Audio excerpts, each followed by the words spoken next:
Então, sejam todos muito bem-vindos, né? Nós estamos finalizando o mês de agosto, que é bem estranho, que ele teve só os 30 dias dele mesmo. E nós damos sequência em zoologia para poder conversar hoje um pouquinho a respeito dos répteis. Semana passada, nós fizemos uma breve introdução a respeito desse grupo. Esse grupo que é um grupo que tem umas novidades evolutivas importantes para a gente do ponto de vista de comparação. Não posso.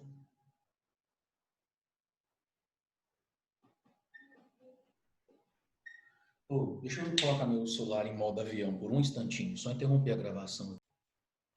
Então, filhotinhos, o grupo dos répteis, semana passada nós conversamos que ele é um grupo de criaturas que são rastejantes, nomeamos alguns desses seres, mas uma das características, uma das coisas pelas quais a gente precisa conversar a respeito desse grupo de criaturas tem a ver com algumas novidades evolutivas ligadas a adaptações ao ambiente terrestre.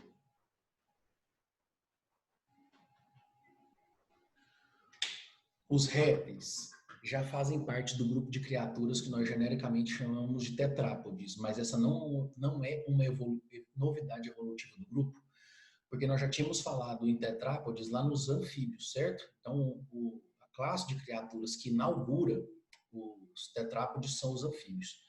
Mas quando a gente pensa, por exemplo, em questão de novidade evolutiva relacionada à vida na Terra, nós estamos conversando sobre algumas diferenças em relação ao grupo de criaturas que nós genericamente chamamos de anfíbios, né, e que são características que aparecem pela primeira vez no grupo de organismos ou no grupo de criaturas que a gente chama de répteis. Algumas dessas características, queridos, estão relacionadas com a ideia de que eles têm uma pele extremamente queratinizada.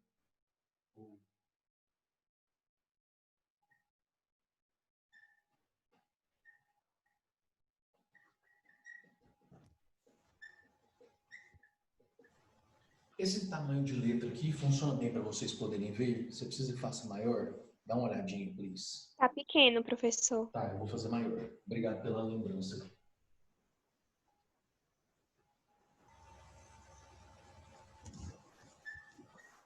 Melhor?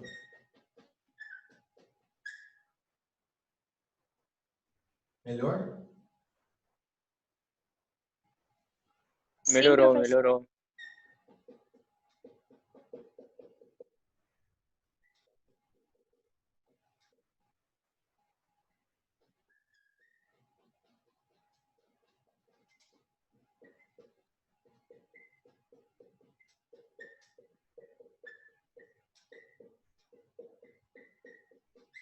Tá bom, vamos bater um papinho sobre isso aqui.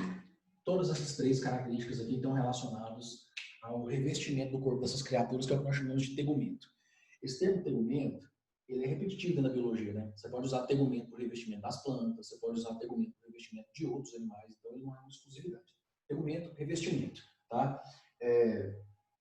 Lembra que queratina é uma substância que está na composição também dos nossos cabelos e das nossas unhas. E ele tem um caráter hidrofóbico, tá?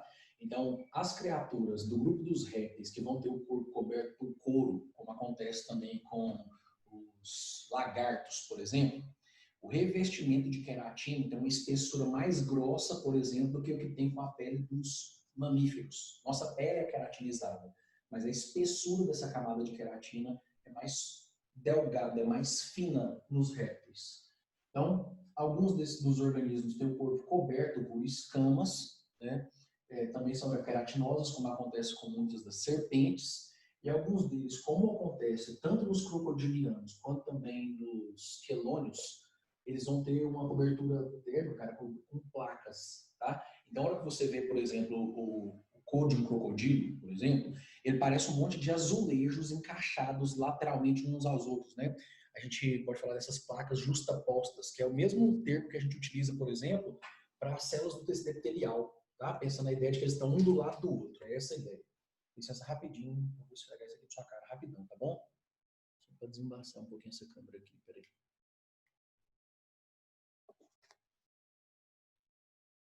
Isso. Aí, dando continuidade aqui, então. Então, Todos essa ideia desses investimentos, queridos, eles vão contribuir para uma menor perda de água por transpiração, tá bom? Perda de água diretamente pela pele. Outra característica associada à respiração, associada a essa questão de economia de água, é a ideia de ter uma respiração pulmonar.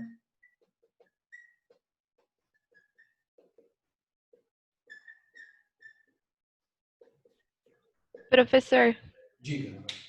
você pode dizer o que significa tegumento? Revestimento. Ah, Tá? tá, obrigada. Tanto na zoologia, quanto na fisiologia humana, quanto também lá na botânica. Pensa, por exemplo, que a semente, só para eu te lembrar de um outro lugar onde essa palavra é usada na biologia, a semente ela é formada pelo endosperma, que é a parte de dentro dela, pelo embrião e o tegumento, que é a casca. Tá? Então, onde você vê tegumento, você pode associar com revestimento. É a mesma ideia. Bom? Lindões, lindonas. Por que respiração pulmonar é uma característica que é considerada uma adaptação ao ambiente terrestre também? Lá nos anfíbios, lembra que eles podem apresentar respiração branquial, os que são aquáticos, e os que são terrestres podem apresentar, além da respiração pulmonar, respiração cutânea, respiração pela pele. Fazendo um crossover desse conteúdo com conteúdo de fisiologia humana, vamos misturar conteúdo e aproveitar para poder fazer esses interpontos entre eles. A gente sabe que o epitélio de trocas gasosas precisa ser um epitélio que ele tem que ser fino, delgado, então com poucas camadas de célula. Ele precisa ser vascularizado e umedecido, certo? São essas as características do epitélio interno, por exemplo, do revestimento interno do pulmão, certo? Do endotélio pulmonar. O que acontece? Numa criatura que tem respiração cutânea, essa pelezinha fina, extremamente vascularizada, e algumas vezes com a cobertura de mucosa para mantê-la mais hidratada, facilita também a perda de água através da pele. Aqui, esse conjunto de criaturas apresenta a respiração exclusivamente pulmonar. Mesmo os répteis que são aquáticos, eles sobem, inspiram e aí mergulham novamente, como acontece com as tartarugas. Essa característica de respiração pulmonar é considerada uma aquisição também, uma novidade evolutiva, apesar de não é a primeira vez que a respiração pulmonar surge. Nós falamos em pulmões lá já desde Na verdade, o termo pulmão em zoologia aparece pela primeira vez em aracnídeos. Lembra que falava que eles tinham as camadinhas laminares de células que tinham trocas gasosas? A gente chamava elas de pulmões foliáceos. É a primeira vez que a palavra pulmão aparece na zoologia, lá nos aracnídeos. Aí os peixes, nos peixes ósseos, nós vimos que alguns deles podiam ter uma adaptação da bexiga natatória que fazia com que ela também fizesse trocas gasosas. Aí a gente tinha os peixes pulmonados. Mas ali era quase como um órgão acessório. É a primeira vez que toda a classe da criatura que nós estamos estudando, tá? Você vê uma classe de seres, apresenta respiração exclusivamente pulmonar, tá bom? E aí, deixa eu só deixar o vídeo fixado aqui. Quando eu não deixo, aí ele minimiza e mostra vocês pequenininhos e o quadro pequenininho também, para quem for assistir a aula depois. Então, dentro dessa jornada, queridos, eu quero só te lembrar o seguinte, fazendo um crossover com o conteúdo de fisiologia humana. Colocar o epitélio de trocas gasosas para o lado de dentro resolve um problema da criatura do ponto de vista de perda de água para o ambiente. Você continua tendo perda de água. Se você tiver dúvidas em relação a isso, você chega diante de uma superfície de vidro e fica expirando na frente dela. Você vai perceber que você vai embaçar essa superfície de vidro. Exatamente porque na expiração você tem mesmo gotículas de água na forma de vapor sendo eliminadas. No comparativo com a pele ou a superfície de trocas gasosas do lado de fora, do lado de dentro você diminui essa perda de água. Só que do lado de dentro, aí eu tenho um problema para poder resolver. E esse problema está associado à ideia de que você tem uma diferença entre a pressão atmosférica externa e a pressão interna do corpo da criatura. Como que, eu vou colocar dessa forma, tá? Como que a natureza resolve esse problema? Queridos, assim como acontece na fisiologia humana, você vai ter poderosos músculos que vão fazer essa parte de ventilação. Então, por exemplo, no nosso caso, quando você estuda a fisiologia humana, você estuda que a inspiração e a expiração são totalmente baseadas em controles musculares, né? Você tem os músculos intercostais, você tem o diafragma, você tem os músculos do esternocleidomastoide, por exemplo, que juntos na contração eles fazem com que fazem a expansão da caixa torácica, certo? Isso cria uma diferença de pressão que vai fazer com que o ar entre e aí no relaxamento desses músculos você tem uma contração dos pulmões e aí faz com que o ar saia, beleza? Então, a respiração pulmonar é uma adaptação considerada ao ambiente terrestre desse grupo, porque todos os organismos desse grupo apresentam respiração pulmonar. E isso vai diminuir a quantidade de perda de água para o ambiente, juntamente com esse tegumento queratinizado. Uma outra questão comum de ser associada aqui nesse trecho, meus amores, está associada exatamente à ideia de que essa galerinha aqui ó, apresenta um ovo amniótico. Vou fazer um crossover com embriologia. Aí tem líquido amniótico, amnio. Você tem um dos anexos embrionários, só para poder te lembrar, ele é uma membrana que acontece durante o desenvolvimento do embrião, né? E essa membrana ela vai estar preenchida por líquido e o embrião se desenvolve lá dentro. Então você tem duas grandes funções associadas ao amnio.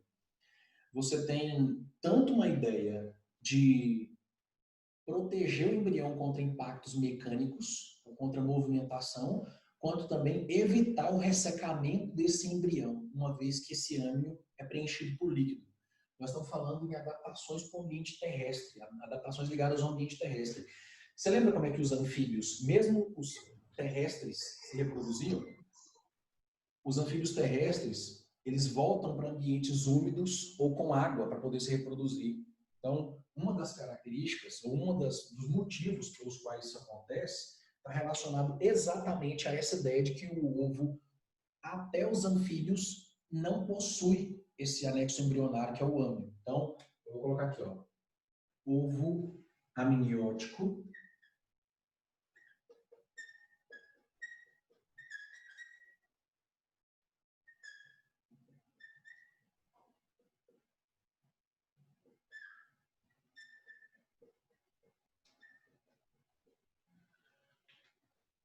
Por que a casca calcária é também uma novidade importante? E eu falo novidade porque aqui sim é a primeira vez que essa característica surge no reino animal.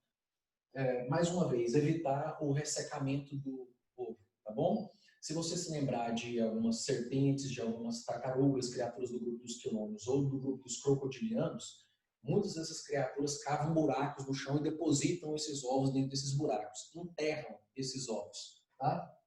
Então, tanto a questão do ovo amniótico quanto a questão do ovo ser com casca, né, uma casca calcária, você vai lembrar que essa casca ela não é totalmente impermeabilizada. Eu quero te relembrar, lá na embriologia, um outro anexo embrionário chamado de córeo. Né? Tanto o córeo quanto o alantoide também estão associados a essa ideia de trocas gasosas. Então, ela é uma casca semi-permeável, mas ela vai reduzir a perda de água para o ambiente. Olha, uma outra característica ligada à reprodução, que é considerada uma aquisição evolutiva ligada à adaptação do meio ambiente, do ambiente terrestre.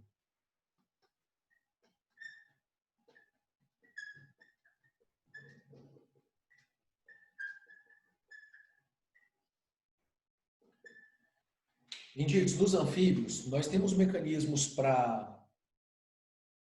ligados à reprodução, como fecundação externa e fecundação interna. A gente viu que uma criatura dentro do grupo dos urodelos, né, que eram as salamandras, apresentavam também, além da fecundação, alguns grupos com fecundação externa e outros com fecundação interna. Aqui, nos répteis, todos os grupos conhecidos, todos os subgrupos, né, todas as ordens de répteis conhecidas vão ser criaturas com fecundação interna. Então, os gametas são depositados dentro do organismo do outro indivíduo, do indivíduo do outro sexo. Nós consideramos isso também uma adaptação para a vida exclusivamente no ambiente terrestre, porque lembra que os gametas no reino animal, o masculino é o espermatozoide, normalmente o gameta ele se desloca até o gameta feminino. E sendo flagelada, essa célula faz isso nadando, basicamente. Então, dessa estratégia, nós vamos pensar exatamente esses mecanismos de fecundação interna como sendo um mecanismo de que a criatura não volta mais para dentro d'água para poder se reproduzir, como acontece com os anuros, as criaturas dentro dos grupos anfíbios, que apesar de serem terrestres, voltam para a água para o acasalamento, porque ele é externo, tá? A fecundação acontece fora do corpo da fêmea. E aí a gente tem alguns mecanismos fisiológicos para poder encerrar essa sessão.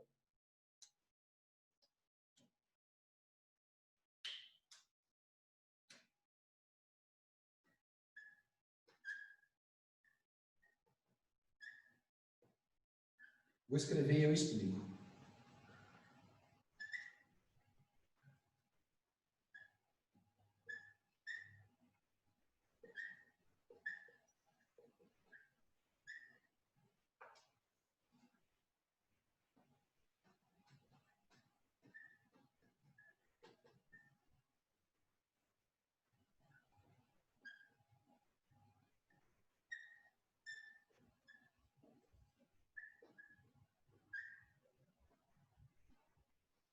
Tá bom. Todos esses outros aspectos que eu destaquei aqui são aspectos que são fisiológicos de regulação dessas criaturas. Rins mesonéfros são diferentes dos rins pronéfros, que acontecia com as estruturas mais básicas lá associadas com os plateumintos. Lembra que eles tinham, por exemplo, apesar de eles não apresentarem rim propriamente dito, mas eles tinham uma estruturazinha que a gente chamava de células flama. Lembra desse termo? As células flama, ou chamado também de protonefrídeos, elas eram estruturas que estavam ligadas à cavidade celomática do organismo, né? Uma estrutura multiflagelada ligada à cavidade celomática do organismo. Aí você tinha um duto que saía basicamente na lateral do corpo da criatura, né? Ou nas laterais, pensando que ele vai ter vários desses protonefrídeos.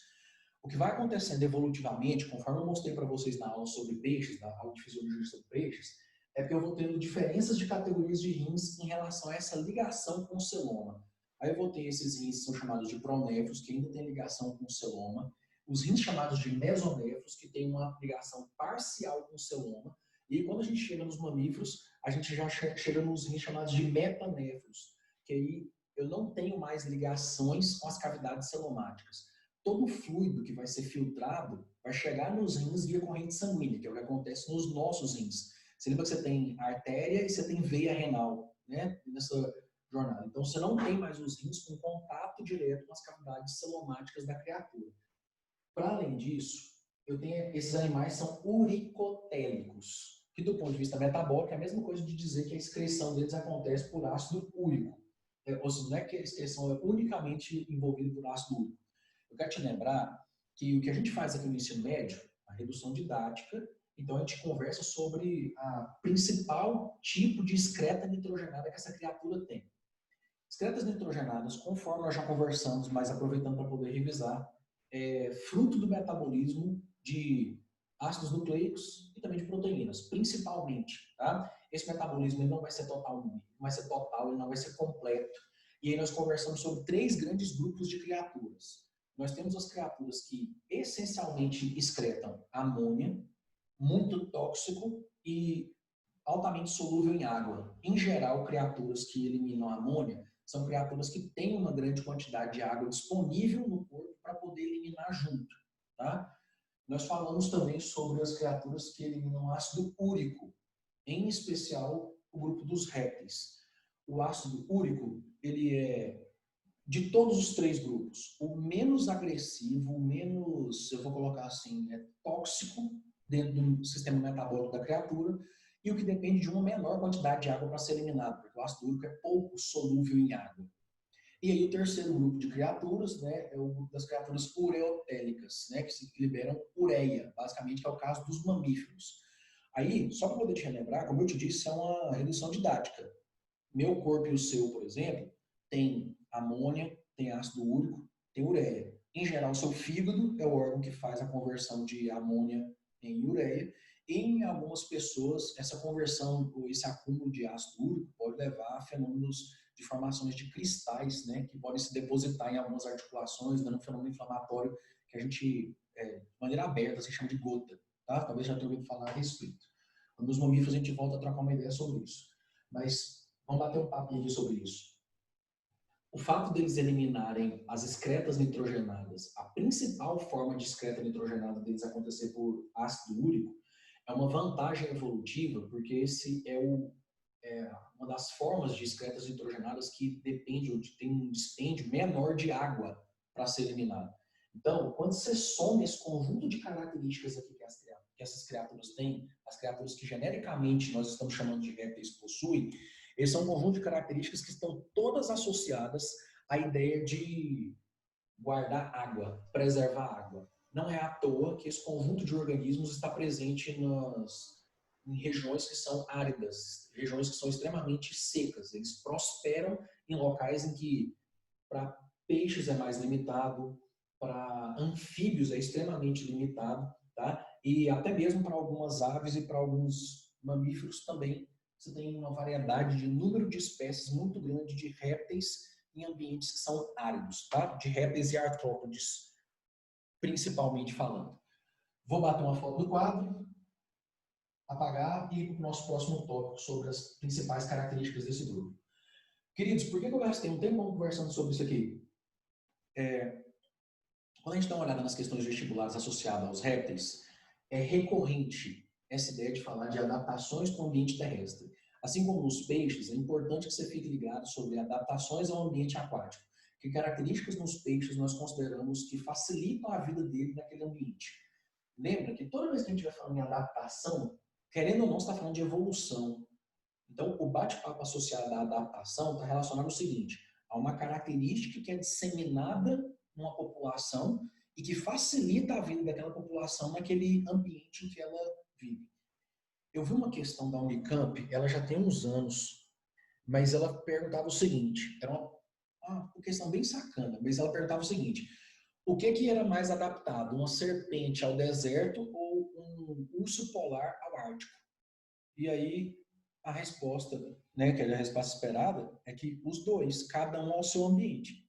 A serpente ela está bem adaptada ao deserto, ela tem uma série de características que nós consideramos adaptações àquele ambiente, tal qual o urso polar tem uma série de características, a começar pela cor dele, adaptadas ao ambiente em que ele vive, tá bom? Então, nota que assim, ó, adaptação, aproveitar para fazer um crossover com o nosso primeiro conteúdo do ano, que foi evolução, adaptação ela é uma consequência do processo evolutivo, tá? Então, só para a gente poder pensar na nossa linearidade, você tem uma novidade evolutiva.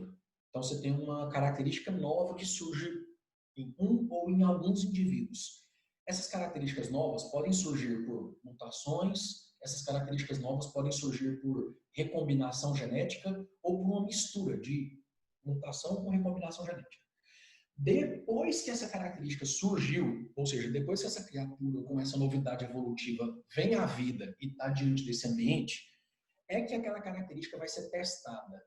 Então, quando Darwin e Wallace estabelecem a ideia de seleção natural, que a seleção natural falando de uma forma metafórica, é um juiz sobre as novidades evolutivas que vão surgindo da natureza. Então, o que a seleção natural faz, no fim das contas? Legal essa característica, mantém. Legal essa característica, mantém. Essa aí, nem fede, nem cheira, vamos ver, vamos dar mais um tempo para isso aí. Essa característica. Isso aqui atrapalhou a vida do indivíduo. Deleta. É lógico que eu estou fazendo um resumão, né? Isso acontece ao longo do tempo geológico, mas basicamente o que a seleção natural faz é decidir se uma determinada característica vai ser mantida ou se ela vai ser eliminada de uma determinada população. Uma vez que uma característica, por ser considerada uma vantagem, foi mantida, e aí a ideia é que, assim, ó, no primeiro grupo que ela surge, você vai ter aquela característica em, sei lá, 1% da população. Se aquela característica é uma vantagem, a tendência é que nas próximas gerações, essa porcentagem de seres que têm aquela característica vai aumentando. Até que em algum momento você vai perceber que a maior parte dos organismos tem aquela vantagem que lá no passado geológico, ela não passava de uma novidade evolutiva. Assim que isso aconteceu, nós consideramos isso uma adaptação daquele grupo, daquela espécie, daquele clado, é essa ideia, tá bom? Então, a linearidade dos eventos está relacionado com surgimento da característica, estabelecimento ou deleção da característica, e se ela é estabelecida, ela passa a ser uma adaptação, ok? Nota que, para poder bater um papo sobre isso, meus amigos, a gente acabou tendo que conversar sobre embriologia, indispensável. Eu tenho dito para vocês, não tem como estudar zoologia sem uma base boa de embriologia, e também evolução, faz parte do processo. Vou tirar uma fotinha e aí a gente dá sequência.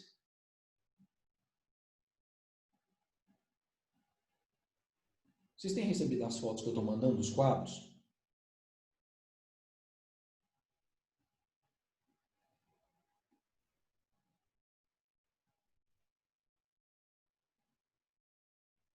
Então vamos lá, continuando.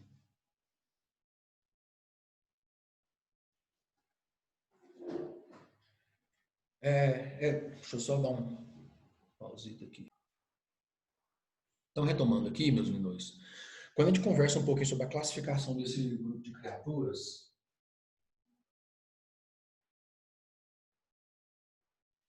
a gente divide o grupo dos répteis em três grandes ordens. O grupo dos quelônios, um grupo conhecido como escamados, aí você vai encontrar eles também com esse nome, ó, esquamata, e o grupo dos crocodilianos. Aqui, ó, estão reunidos. Letra, ficou pequeno. Foi mal.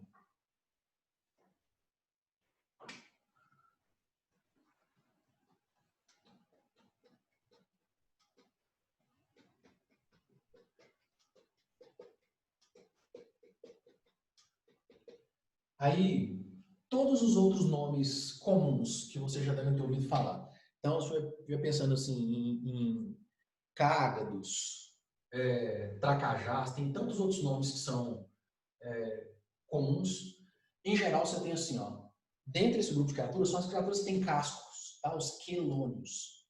Aí, o casco faz parte da estrutura óssea do corpo da criatura, apesar do que alguns desenhos animados fazem, né? Tipo, o Sem Floresta, por exemplo, alguns desses desenhos, não é possível você remover uma criatura dessa inteira de dentro do casco dela sem provocar a morte da criatura. Ela faz parte da estrutura óssea do corpo desse organismo.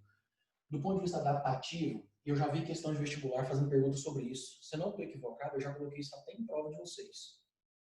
As tartarugas têm a pata achatada, que está associado ao formato de nadadeira, tá? É uma convergência evolutiva, como, por exemplo, a nadadeira de um golfinho, que também é achatada.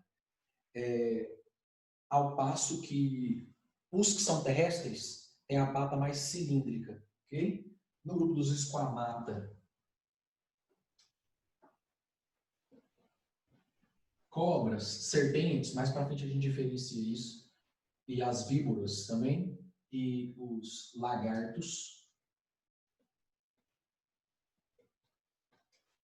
E no grupo dos crocodilianos, como o próprio nome já está dizendo, crocodilos e jacarés. Os slides com essa informação conta também com algumas imagens que vão fazer você reforçar esse ponto, tá bom? A gente se vê no último horário.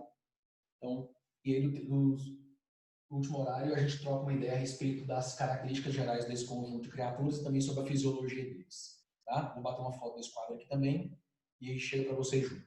Beijo grande no coração. Brigadaço. Cuidem-se.